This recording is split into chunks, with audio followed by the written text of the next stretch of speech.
আল্লাহ রসুল ঘুমায় আছে, জাবের রাদিয়াল্লাহু তাআলা আনহু বসে আছে। দূরের থেকে গাছ হাঁটতে হাঁটতে আসতেছে, মাথার কাছে এসে দাঁড়ায় গেছে। দীর্ঘক্ষণ দাঁড়ায় আবার হাঁটতে হাঁটতে যে নিজের জায়গায় লেগে গেছে। আল্লাহ রসুল ঘুমের থেকে উঠছেন। জাবের রাদিয়াল্লাহু তাআলা আনহু হাসতেছে আর বলতেছে, ইয়া রাসূলুল্লাহ, জাদুও ফেল।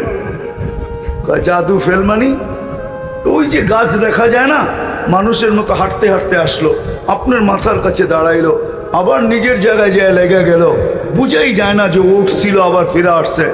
তো রাসূলুল্লাহ সাল্লাল্লাহু আলাইহি ওয়াসাল্লাম হাসতেছিলেন আর বলতেছিলেন, ও দূর থেকে আমাকে দেখতেছিল, মন ভরতেছিল না। লানত আমাদের জিন্দেগির উপরে। যুবক, তোর পায়ে ধরি, কিছু যদি না করতে তোমরা, শুধু চুলটাই যদি আল্লাহ রসুলের স্টাইলে কাটতে, তাইলে মনে হয় ভাগ্য খুলে যেত।